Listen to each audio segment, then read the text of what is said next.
อ๋อโถลึกแท้อันนี้พี่น้องเนาะท้องเอเล่อยู่ยังหามน้ำนักเฉยเฮ้ยน้ำกินบ่นี่นะโดนอ๋อน้ำกินเพิ่งน้ำใส่น้ำกินน้ำใส่อยู่น้ำกันเลยพี่น้องเนาะท้องพวกใหญ่นึงลูกสาวบ่ใช่ปุ่นโดยให้ผัวไปทางไหนจ้ะผัวไปหากินผัวไปหากินเมียอยู่เฮือนเลยอันตักน้ำกินน้ำอาบเจ้าคือเฮ็ดเวียกหนักแท้ปัดทีนี้เฮ็ดแล้วเฮ็ดจังได๋มันจำเป็นบ่มันจำเป็นแล้วมันจำเป็นเลยหาบบัดนี้ลูกสาวได้สิคือหาบบ่ได้เนาะบ่ได้แล้วลูกสาวเพิ่นเมื่อวานแล้วเพิ่นซื้อดินเพิ่นเอามาให้โทรศัพท์โอ้มีอันข่าวดี2เด้งพุ่นโอ้โทรศัพท์ยักเป็นหยังเฮาลิ้นบ่ได้มันเป็นที่ใดเอามาเบิ่งดูโทรศัพท์โอ้มีข่าวดี2เด้งพุ่นเนาะมีทางข่าวใหญ่คืออันซื้อที่ดินพี่น้องเนาะได้ที่ดินเป็นของตัวเองแล้วทางชานกเพิ่นก็แล้วก็มีอันโทรศัพท์อีกติดไม้ติดมือมาเป็นผู้ใหญ่ท่านเดียวกันบ่โดยอ้ายท่านเดียวผู้ที่เพิ่นซื้อดินให้นี่แล้วบ่โดยเป็นจังไดมันเป็นในใดเหมือนแบดเบิดบ่อ้ายมันเฮาองบ่ได้เบิ่งบ่ได้โดยแบบว่าบ่ต้องว่าเบิ่งขออนุญาตเด้อพี่น้องเด้อเนาะอันเบิ่งโทรศัพท์ให้แล้วก่อนหน่อยนึงบ่ต้องว่าในใดลิ้นได้แล้วเด้อโทรศัพท์เพิ่นพี่น้องเนาะแต่น้องบ่จับมันก็ได้เคยดินอยู่บ่ตุเคยดินโทรศัพท์ก็บ่เคยแต่โดนก็ดินแต่ว่าก็ลืมนำเบิ่งบ่คำตั้งแต่ซื้อมานี่เจ้าดินหยังแน่เด้อบ่ได้ดินเลยอันนี้บ่คันยังบ่ทันได้อันนั้นเด้อพี่น้องเด้อตั้งแต่ซื้อมาแล้วก็ยังบ่ได้ดินยังบ่ได้เปิดหยังเลยมีแต่สากแวดอยู่สากแวดเลยไว้แล้ว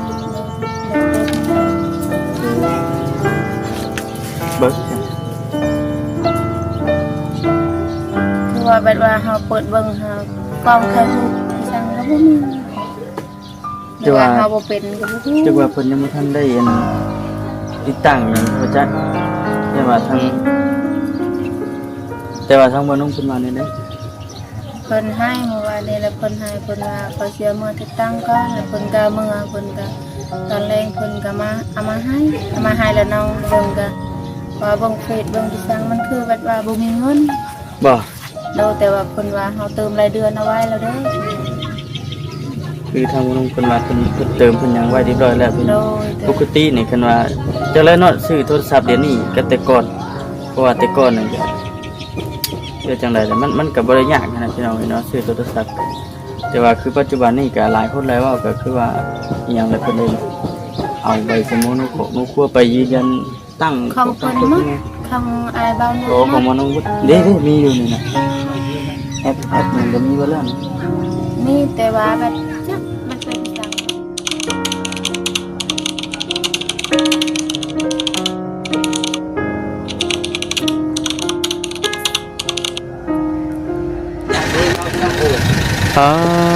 โถลึกแท้อันนี้พี่น้องเนาะท้องเอเล่อยู่ยังหามน้ำนักเฉยเฮ้ยน้ำกินบ่นี่นะโดนอ๋อน้ำกินเพิ่งน้ำใส่น้ำกินน้ำใส่อยู่น้ำกันเลยพี่น้องเนาะท้องพวกใหญ่นึงลูกสาวบ่ใช่ปุ่นโดยให้ผัวไปทางไหนจ้ะผัวไปหากินผัวไปหากินโดยเมียอยู่เฮือนเลยอันตักน้ำกินน้ำอาบโดยเจ้าคือเฮ็ดเวียกหนักแท้ปัดทีนี้เฮ็ดแล้วเฮ็ดจังได๋มันจำเป็นบ่มันจำเป็นแล้วมันจำเป็นเลยหาบบัดนี้ลูกสาวได้สิคือหาบบ่ได้เนาะบ่ได้แล้วลูกสาวพอดีว่ามาเยี่ยมยามทั้งเงินสนุกเพิ่นพี่น้องเนาะ หลายมือเติบได้บ่ได้เข้ามาไปเวียนเข้ามาเยี่ยมมายามเบิ่งว่าซั่นก่อนอื่นก็มีแต่ว่าทักทายสบายดีทางพ่อแม่พี่น้องชี้กันเบิดสุขุสุขคนพี่น้องเนาะพ่อกับบ่าวคำอีกคือเก่าเนาะเบิ่งชมยังอีกบ่โดนดอกเบิ่งนี่จากที่ได้ถามแล้วก็ว่ากายกำหนดได้นี่เนาะกายกำหนดทั้งอันแพทย์เพิ่นนัดได้นี่ตักมาแล้วก็กอกใส่กระตุกอีกโดย เป็นน้ำบาดาลบ่หรือว่าน้ำก๊อกนี่ น้ำแบบว่าเฮาใส่ท่อเฮาขุดแล้วเฮาใส่ท่อใหญ่ฮะ เราขุดลงแล้วก็ใส่ท่อลงไป โดย บัดเวลาเฮาเอาเฮาเฮ็ดได้ได เอาน้ำอันใหม่ก็เอา โอ้โธ่ระวังเด้ฉันสนุกเอ้ย โดย อันตรายเด้บ่ง่ายๆคืออันตักน้ำสร้างพี่น้องเนาะตักน้ำสร้างเอาไม้จังไผขอเกาะยาวๆเกาะใส่กระถางนี้ โดยปอลงไปเอาบัดนี้ ก็ลงไปเอาแล้วดึงขึ้น ระวังเด้เนาะเพื่อดึงขึ้นมาก็ห่วยเบิดแฮงเติบนึงแล้วเลิกเติบบ่ เลิกเติบแล้วเออ หกท่อพุ่น หกท่อพุ่น โดย โอ้คำเติบบ่สักผัวจะมา ท คำละติ ำเข้าไปหลายคนอยู่ เพิ่นไปหากินหยังก็หลักๆเลยนะ ไปหากินอยู่ในห้วยนี่ ไปหาปลา หาปลา ตั้งแต่มาก็ยังบ่ทันได้เคยเห็นอันผัวเราจักเทื่อบ่คำก็ได้พี่น้องเนาะช่วงค่ำว่าซั่นเป็นว่ามาก็ได้ทางบ่นุ่งเพิ่นมาแล้วบ่มื้อนี้ ยัง ยังอยู่ โดย โอ้ยังบ่ทันได้มาแต่ว่าดินได้เพิ่นซื้อแล้วบ่ โดยไอซีแล้ว โอ้ซื้อเรียบร้อยแล้ว เพิ่นซื้อเมื่อวานนี้เลย ดินที่ว่าอันดินตาบอดนี่บ่ โดย ซื้ออะไรบ้านี่ ซื้อแล้วจำเป็นเนี่ยมันบ่มี จำเป็นตาบอดก็สาธุเลยอายเอ้ยได้แล้วน้องก็บ่ติน้องก็บ่เลือก เลยสบายดี มันจำเป็นเด้ซะเนาะคันว่าไปทางอื่นก็ไปถามแล้วติ ไปถามแล้วแต่ว่า ก็อยากได้แพง อยากขายอยู่แต่ว่าอยากได้แพง โดย อยากขายอยู่แต่ว่าอยากได้แพงบนอื่นนะพี่น้องเนาะก็เลยจำเป็นชื่ออยู่นี่ใช่ป่ะฉัน ว่าตัดออกต้นไม้ โอเคว่าอันนี้ก็เป็นต้องตัดบ่ โดย ก็ไม่เป็นของเฮาบ่บัดนี้ โดยเป็นของเฮา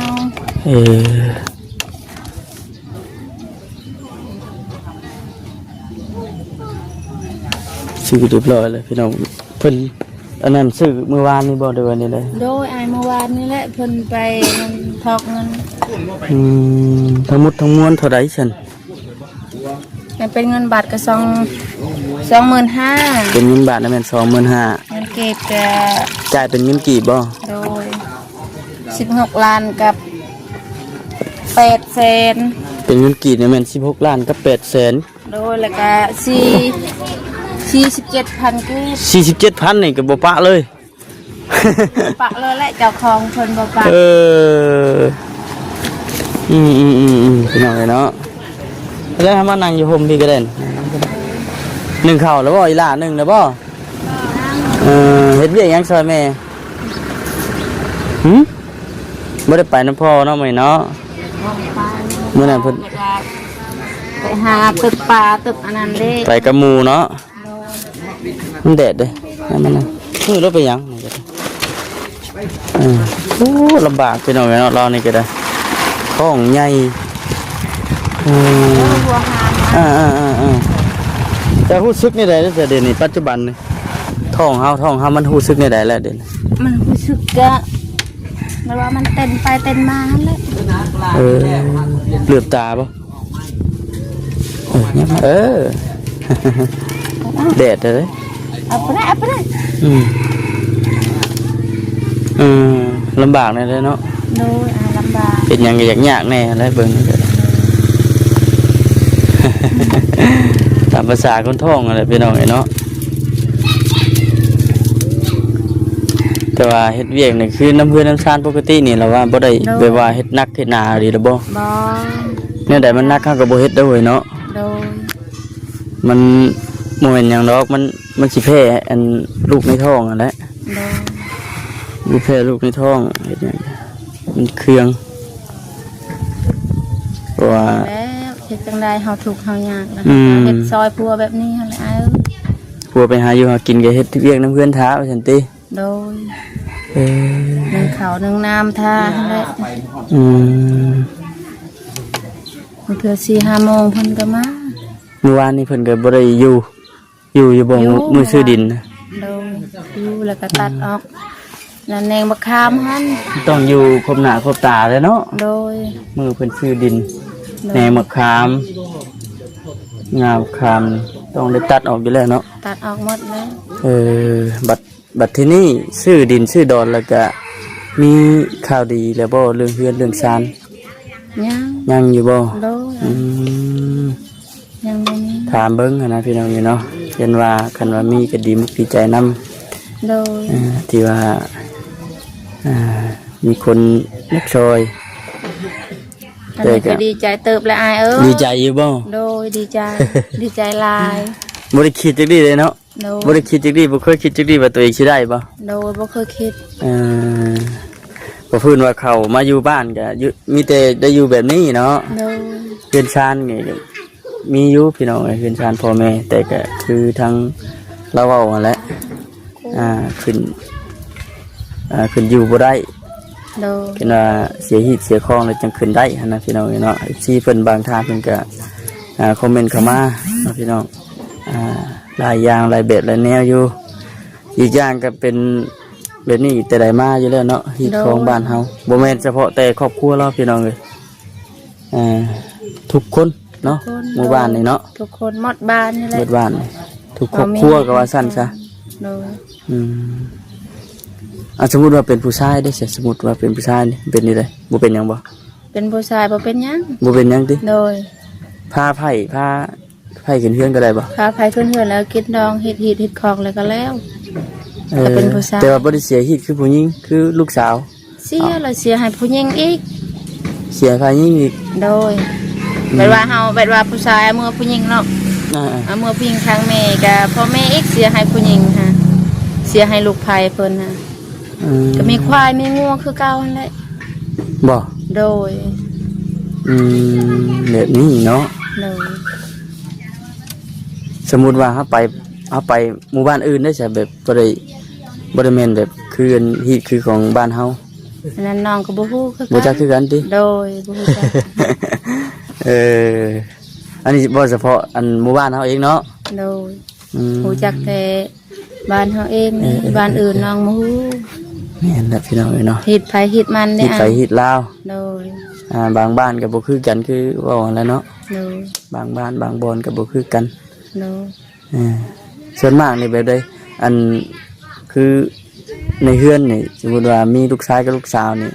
ลูกชายนี่สิได้เอาเมียมาเฮือนบ่ โดยมึง เอามือเฮือน โดย เห็นว่าผู้หญิงนี่สิได้มือเฮือนผัว โดยผู้หญิงมือคน โอ้ ผัวผู้ชายนี่เบิ่งแม่ ผู้ชายนี่เป็นเบิ่งแม่ โดย อืม แม่ กินข้าวกับหยังมื้อนี่ฮะ มันบ่จักจังอันนี้แหละเพราะว่าลูกเขาบ่เต็มตัวนี้แหละ ผู้นี้บ่ โดยผู้เอื้อยนี่ผู้กกอันนี้ เอ้ายังมีผู้เดียวนี่แต่ว่าลูกเจ้า โดยผู้เดียว อ อันนี้แหละมันบ่เต็ม เอ้ยเว้าลาวที่ท่านได้ใหญ่ใช่บ่จักเรายังบ่ทันได้ใหญ่ จักปีแล้วซั่นน่ะ เจ็ดแล้ว 7 ปี โดย 7 ปีซื้อหยังอยู่ล่ะเจ้าซื้อหยัง จันดี ซื้อลี จันดี จันดี โดยจ้ะ โดย อันนี้เราก็เว่าอันนั้นอยู่ มันก็คันเฮาเว้าแบบนี้มันก็ย่านแล้วก็บัดว่าคันเฮาอยู่ผู้เดียวเฮามันก็บ่พังไผ เอาเพิ่นบ่เคยเห็นเฮาว่าซั่นซะเนาะ โดยบัดว่าบ่เคยเห็นแล้วก็ย่าน เพิ่นใหญ่เพิ่นใหญ่อีกจักหน่อยก็จักความเลยนี่ บ่มันเว้าลูกเธอมันบ่เต็ม บ่ โดย เอ่อ มันเป็นแต่เกิดแล้วแบบนี้ ยังบ่ได้เข้าห้องเรียน บ่ ตั้งสิบ่เอาเข้าบ่ เฮาอยากเสียข้าวแต่มันหังนะเขาขอยยัดวันเฮ็ดโมง โอ้ยันเราเฮ็ดหมู่ยันเราตีหมู่ว่าซั่นซะ โดย อืม มีลูกสาวคนหนึ่งพี่น้องเนาะลูกอันนี้ลูกกับผัวก่อนบ่ โดย แต่ว่าอันขออภัยพี่น้องเนาะเราเป็นคนบ่ร้อยปานใด โดยแม่น ตั้งแต่เกิดบ่ ตั้งแต่เกิดเบิ่งหน้าเอิกนี่ อ๋อ นี่ เป็นได้ได จักนี่มันเป็นหู มันโกน มันโกนลง อืม ใส่น้ำก็อยู่ ใส่น้ำทองน้ำใส่ก็อยู่เลย โดย อะไร จักมันเป็นแบบใด อืม เป็นตั้งแต่น้อยพูด ตั้งแต่น้อยนี่เห็นหะทรายเห็นหะหัวใจ โอ้ มันบางนี่ อืมพี่น้องเนาะแต่ว่าทางบ้านนุ่งเพิ่นยังบ่ทันได้มาเนาะแม่เนาะ โดยเพิ่นเมื่อวานนี่ล่ะเพิ่นซื้อดินเพิ่นเอามาให้โทรศัพท์ โอ้มีอันค่าดีสองเด้งพุ่น โดย โอ้ โทรศัพท์ยักเป็นหยังเฮาลิ้นบ่ มั ได้ นเป็นที่ใดเอามาเบิ่งด้วยโทรศัพท์ โอ้มีข่าวดีสองเด้งพุ่นเนาะ โดย มีทางข่าวใหญ่คืออันซื้อที่ดินพี่น้องเลยเนาะได้ที่ดินเป็นของตัวเองแล้วทางสานกเพิ่นก็แล้วก็มีอันโทรศัพท์อีกติดไม้ติดมือมาเป็นผู้ใหญ่ท่านเดียวกันบ่ โดยอายทานเดียว ผู้เที่ยวเพิ่นซื้อดินให้แล้ววะ โดย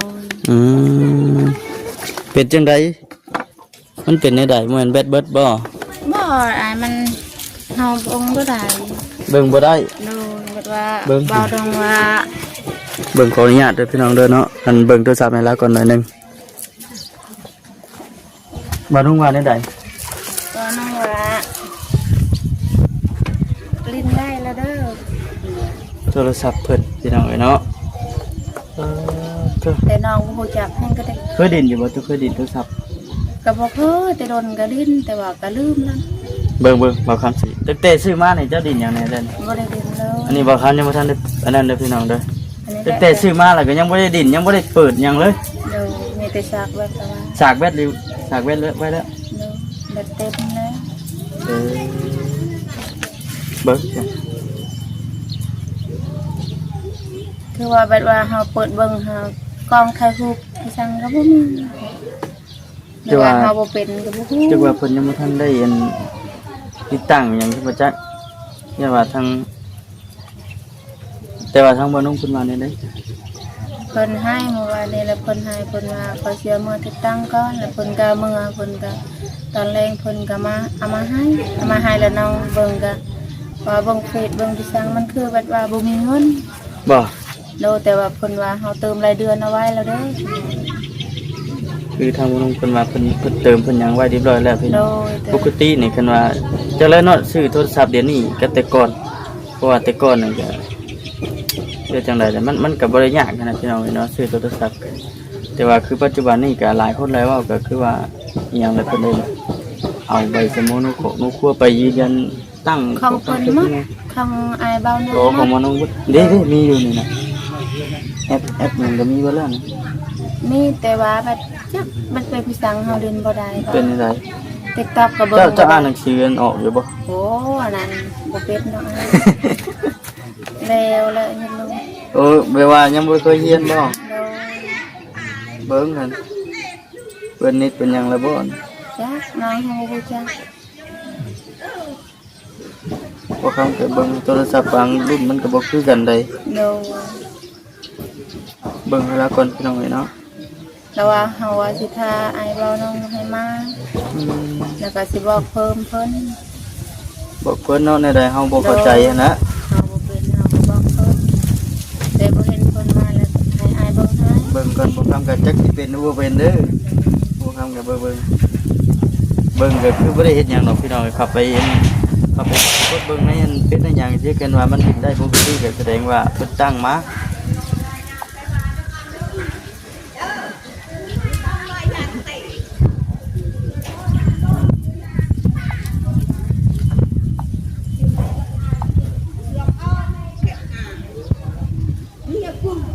สัญญาณบ่ได้ดินได้อยู่ มันก็เป็นแบบนี้ มันเป็นแบบนี้บ่ โดยเฮาเปิดเอาไว้มันก็เป็นแบบนี้อันนี้แล้ว หมุนติ้วๆนี่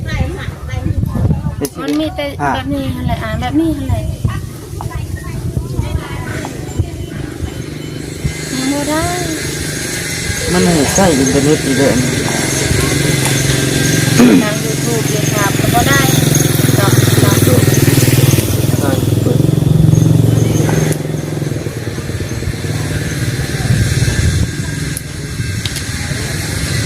บางครั้งจะเบิ่งเขาจะเลิก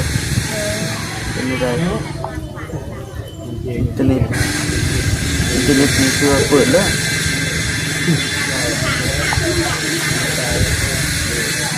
สัญญาณอยู่บ้านเฮาเป็นยังไงอันเราก็บ่เคยดินโทรศัพท์เนาะแต่เก่ากันเนาะ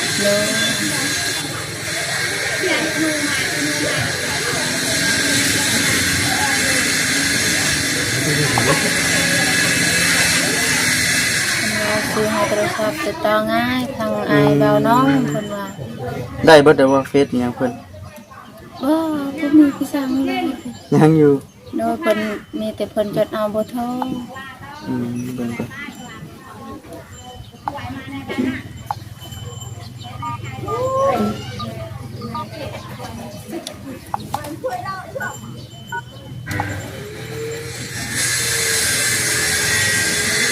สัญญาณเป็นสัญญาณเป็นโอเคเป็นสัญญาณมีคิดอยู่นะเน็ตมีอยู่พี่น้องน้องคุณว้าวเน็ตเป็นยังหลายอยู่น่ะหน่วย10 หน่วยพันหมื่น20,000 เมกะไบต์ได้เดือนเพิ่นสมัครเป็นได้เดือนให้เพิ่นแล้วเป็นได้เดือนเพิ่นแล้วแต่ว่า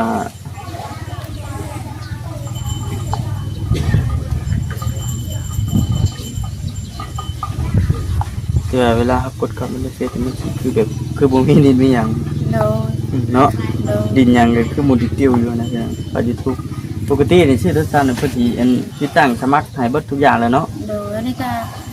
ไอ้เบาน้องว่าก็ติดตามหมดคนตั้งหมดอยู่สั่งพอดีบัดลามาอีกเจ้าก็ให้เราเบิ่งอีกเด้อเพราะว่าคือทั้งบ่น้องเพิ่นเป็นผู้ซื้อเฮาอันนี้เขาก็บ่จักคนใดพี่น้องเนาะกล้องก็อยู่นี้นี่กล้องนี่มันอยู่เจนี่เลยนี่กล้องก็ถ่ายบ่ได้ตั้งค่าดิมันคนเป็น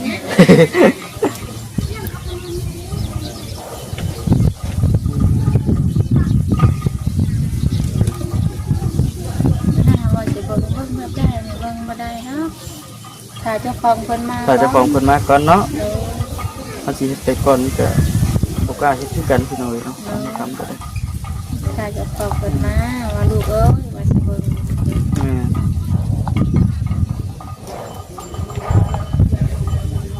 แม่เลยทำมื้อปีถ้าทางนั้นเพิ่นมาปิดเครื่องไว้แล้วเนาะปิดเครื่องไว้คือเก่าพี่น้องโทรศัพท์ใหม่ก็ทักปัญญังวันนี้ข่าวดี2เด้งเลยเอาเก็บไว้เวลาเบิดได้สากกี่เท่าสิพอสากเงินพอนี่บ่คักเลยมาหูแล้วบ่ละคงราคามันเท่าใดโทรศัพท์จ้ะ1,700,000โอ้จากที่บ่เคยหรือว่าแต่ข้าวปรึกษาพุ่นเด้เคยดินอยู่บ่เคยดินอยู่แต่บ่ฮอดราคาซั่นเจ้าว่ารุ่นเงินข้าวกดฟูมตะกี้พุ่นบ่จ๊ะ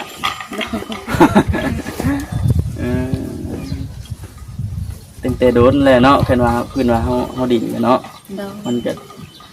บ่คือไปว่าเฮาดินแบบประจำแล้วมันก็เอาง่ายๆก็บ่จื้อบ่จำในนั่นแหละมันก็ได้แบบว่าเดี๋ยวนี้รุ่นใหม่ตลอดก็ได้ติดต่อทางผู้หลักผู้ใหญ่ผู้ที่เพิ่นซื้อดินให้บ่เวลาเพิ่นอยากโทรมาเยี่ยมมายามมาคุยสิบ่โดยว่าเบาน้องเพิ่นบ่มีเวลาเด้เพิ่นก็ไปนี่ไปนะเพิ่นว่านั่นแหละสิทางไปเนาะโดย